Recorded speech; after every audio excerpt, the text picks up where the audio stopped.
सबसे पहले तो आप सभी को गणतंत्र दिवस रिपब्लिक डे की बहुत बहुत बधाई। मुझे पता है जो मेरी उम्र के हैं या जो मुझसे बड़े हैं उन्हें पता है, पर जो हमसे छोटे हैं उन्हें नहीं पता। वो बस सेलिब्रेट कर लेते हैं क्योंकि उनके स्कूल कॉलेज में ऑफिस में झंडा फहराया जा रहा है। इंडिपेंडेंस डे का तो सबको मतलब पता है, आज़ादी सब समझते हैं क्योंकि जंजीरों को, बेड़ियों को, गुलामी को, सब कितने भी आप मॉडर्न हो जाए किसी न किसी लेवल पे अपनी ज़िंदगी में गुलामी, फ्रीडम को पाने की चाहत रहती है। कहीं न कहीं आपको लगता है कि कोई किसी ने जकड़ के रखा है, परिवार ने, समाज ने। आज़ादी बहुत आसानी से हम समझ लेते हैं, गणतंत्र दिवस नहीं समझ पाते। इसकी महत्वता कितनी है? बहुत ज़्यादा है। मैं कहता हूँ इक्वली बराबर है। आज़ाद होना काफ़ी नहीं है। आज़ाद बहुत लोग हैं और बहुत बुरी मौत मारे जाते हैं। मोरालिटी के साथ साथ एक डिसिप्लिन होना चाहिए एक देश में। सिर्फ आज़ाद होकर क्या फ़ायदा है? अगर करोड़ों लोग आज़ाद हो गए तो फिर वो बेलगाम हो जाएंगे। उसके लिए बना जाता है संविधान कि चलेगा कैसे देश। संविधान में बहुत त्रुटियाँ हो सकती हैं, बनाता इसे इंसान ही है, तो उसे निरंतर सुधारा जाता है, डिबेट करके, चर्चा करके, राजनीति के तहत, वाद विवाद।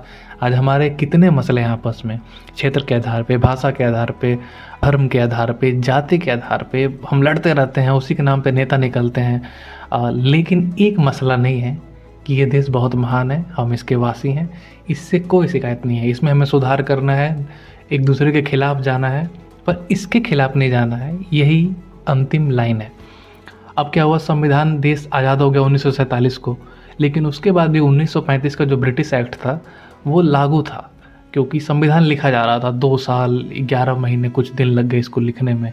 डॉक्टर राजेंद्र प्रसाद थे संविधान सभा के अध्यक्ष, ड्राफ्टिंग कमेटी के अध्यक्ष भीमराव अम्बेडकर थे, बाबा साहब भीमराव अम्बेडकर, और भी 299 सदस्य थे, पूरी टीम लगी हुई थी, 11 बैठकें हुई, कितने विचार विमर्श के सेशन हुए, तब जाके संविधान लिखा गया। इस जिसमें निरंतर हम सुधार कर रहे हैं। ऐसा नहीं है कि संविधान कोई अंतिम लकीर है। संविधान वो नींव है जिस पे हम अब इमारत सजाते हैं कि यार नहीं यार ये मकान ऐसे होना चाहिए, नहीं नहीं नहीं, इसमें हमने उस टाइम तो जल्दीबाजी में किया था, या उस टाइम यही समझ में आ रहा था कि गैलरी यहाँ से निकलनी चाहिए, पर इसको हम और ऐसे बना सकते हैं और हवादार हो सकता है, इसमें भी थोड़ी कमी है, यहाँ थोड़ा कंजस्टेड है, ये रंग थोड़ा सा ऐसे हो सकता है। आप समझ रहे हैं? तो संविधान वो नींव है, आखिरी लाइन नहीं है। तो जो लोग आते हैं ना, जो आजकल चलता है कि नहीं भाई तू संविधान से बड़ा है, कोई संविधान से बड़ा हो ही नहीं सकता। या एक दूसरा पक्ष आता है उधर का, राइट विंग का, क्या हम नहीं मानते संविधान। ऐसा नहीं हो सकता। आपका धर्म यही है, कर्तव्य यही है कि इस देश के संविधान में आस्था रखें। उसमें कोई त्रुटि लग रही है, वाद विवाद, राजनीति, चुनाव जीत के आप अपनी विचारधारा को प्रमोट करके लोगों को कन्विंस करें। एक एग्जांपल देता हूँ सबसे बढ़िया। लोग कहेंगे ये कैसे हो सकता है? जैसे पहले जो मेल और फीमेल के अलावा जो जेंडर का LGBTQ, उसको कानूनन कोई अधिकार नहीं था। तो क्या उन्होंने संविधान के खिलाफ मोर्चा खोल लिया?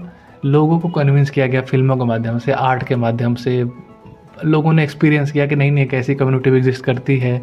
संविधान में संशोधन हुआ और उन्हें पूरी स्वतंत्रता दी गई उनके हिसाब से ज़िंदगी जीने की। तो इसमें बदलाव की पूरी गुंजाइश है, लेकिन वो गुंजाइश अहिंसा के रास्ते पे चल के होगी, विचार विमर्श करके। ऐसा नहीं कि उसको खिलाफ मोर्चा खोल देंगे या उसको कोई हॉली बुक मान लेंगे कि नहीं नहीं इसमें हम चेंज नहीं कर सकते। दोनों विचारधारा खिलाफ है। संविधान नींव है, संविधान इमारत नहीं है। और इस बेमिसाल नींव को स्थापित करने के लिए हम सभी को आभारी होना चाहिए, हमारे उन महापुरुषों के लिए।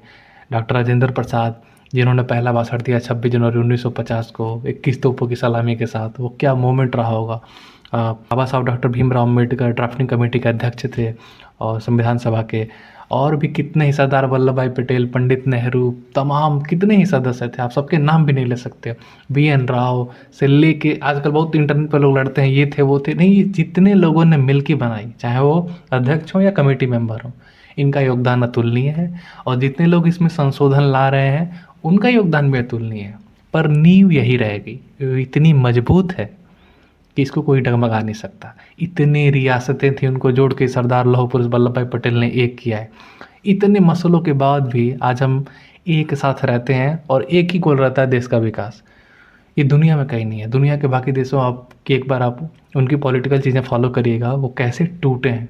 टूटे हम भी थे, लेकिन तभी टूटे थे जब आज़ाद हुए थे। उसके बाद जहाँ एक बार हमें आज़ादी मिली, हम संवरे हैं और आगे ही बढ़े हैं।